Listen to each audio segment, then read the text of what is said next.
Hello po sa inyong lahat. Bali gagawa po ako ng panibagong content sa araw na to at ang content po nito ay sasagutin po natin ang ibang katanungan ng ating mga kababayan. Lalo-lalo na po sa mga nagtatanong kung paano daw po pumunta ng Poland. Ito nga po, ang unang-una nyo pong dapat gawin, magsisend po kayo ng resume o yung tinatawag na CV. Ilalagay ko po sa video na to ang sample ng resume na kailangan nyong gawin. Kailangan po kasi ang CV na isisend nyo ay naka Europass format.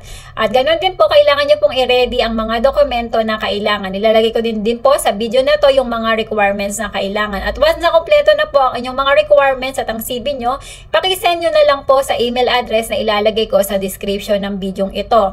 At ganoon nga po, ang mga nagtatanong sa atin ay mga nasa Hong Kong, Taiwan, Cyprus at sa Saudi. Meron din po sa Pilipinas. May mga nagtatanong po kung meron daw pong agency doon sa lugar nila.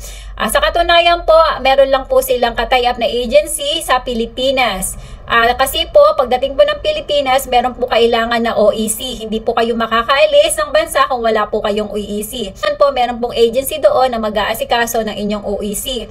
Ang agency po sa Pilipinas ang mag-aasikaso o mag-aassist sa inyo kung kailan po kayo magme-medical, kailan po ba ang visa appearance. Sa katunayan po pala, ang inyong mga dokumento ay ipinapasa sa BLS.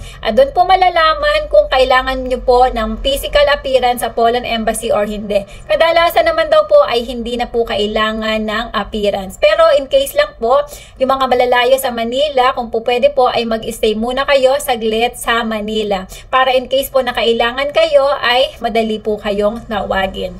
At yun nga po, ang mangyayari po kapag nasa Pilipinas kayo mag-apply, lalabas po na yung agency sa Pilipinas ang nag-deploy sa inyo papunta ng Poland. At kung wala naman po kayo sa Pilipinas, cross-country po kayo, ang lalabas po niyan, kayo po ay direct hire to Poland.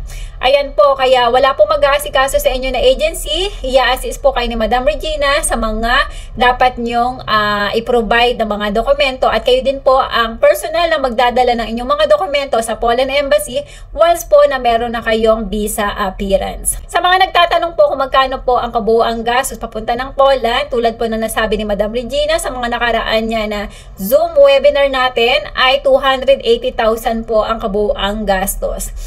Sa mga nagko-comment din po na gustong sumali sa GC, kasi nabanggit ko po sa previous ko na video na ako ay gagawa ng GC.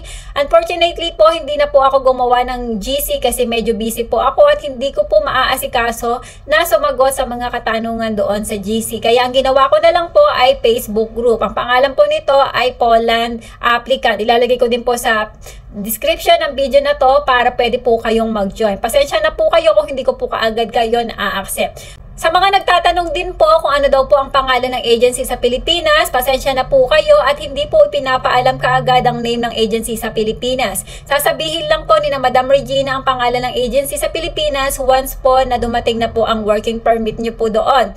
At kasi po doon po kayo papupuntahin sa agency. Pero kung aalamin nyo po kung ano po ang agency nila doon sa Pilipinas, pasensya na po kayo. Sa totoo lang, hindi ko rin po alam.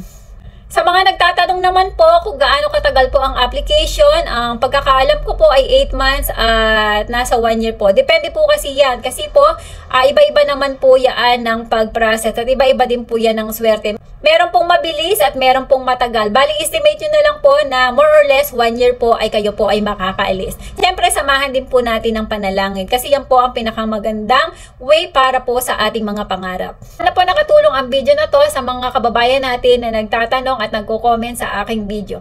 Ayan, maraming salamat sa inyong panonood at sana ipatuloy nyo akong suportahan. At kung hindi ka pa nakaka-subscribe sa aking YouTube channel, baka naman pwede, pakiclick mo na ang subscribe button. At para ma-notify ka na may bago akong upload, pakiclick mo na rin ang all. Maraming salamat!